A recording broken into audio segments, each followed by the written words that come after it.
एक समय की बात है। उत्तर दिशा के पर्वतीय अंचल में एक सुंदर गांव था।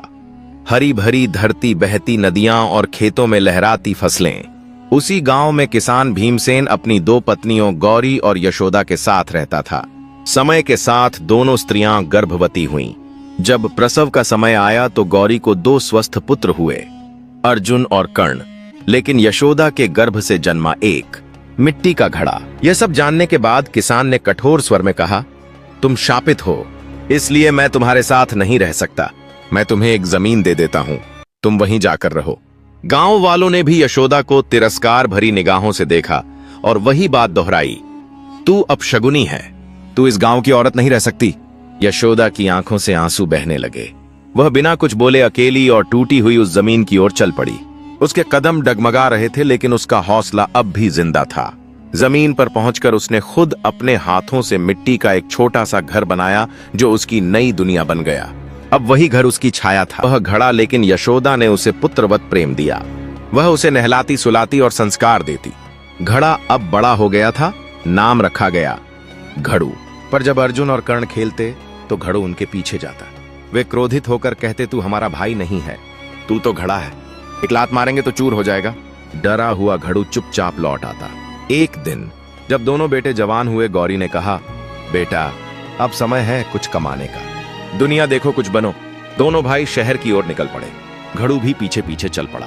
लेकिन अर्जुन ने फिर ताना मारा, हट जा हमारे रास्ते से, हम कमाने जा रहे हैं और तू मिट्टी का घड़ा है, टूट जाएगा। घड़ू रास्ते में रुक गया। वहीं एक टूटा फूटा मिट्टी का चूल्हा पड़ा था, उसी पर बैठ गया। अचानक बारिश शुरू हुई और घड़ू में पानी भर गया। उसी समय रास्ते से चार चोर गुजर रहे थे।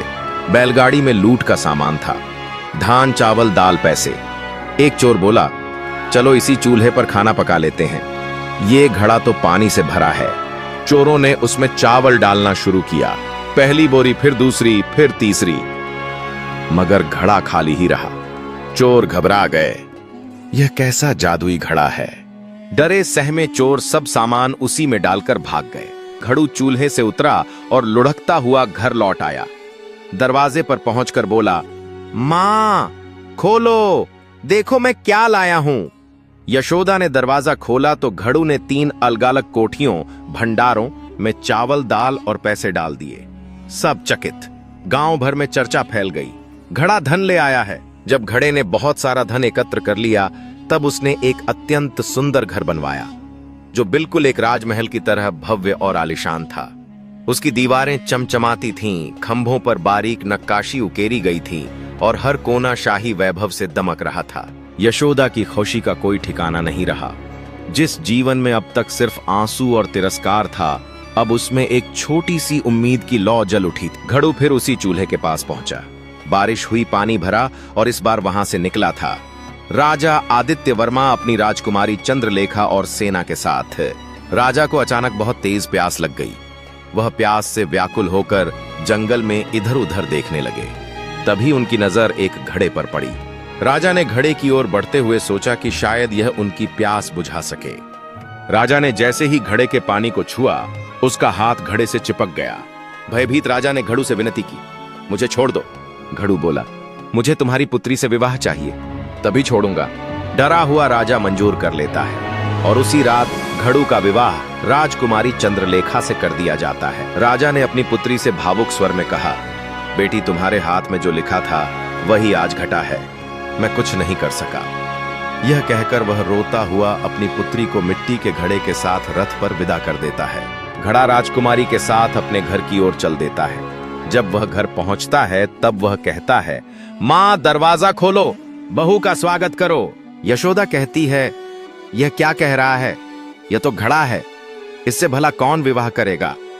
ऐसा कहते हुए वह धीरे धीरे दरवाजा खोलती है और जैसे ही उसकी नजर राजकुमारी पर पड़ती है, वह चकित रह जाती है।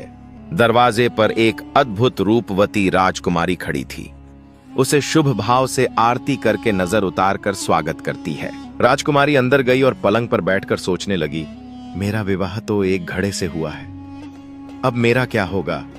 यह सोचते हुए वह डरी हुई थी। जब रात हुई तब घड़ा कमरे के अंदर गया।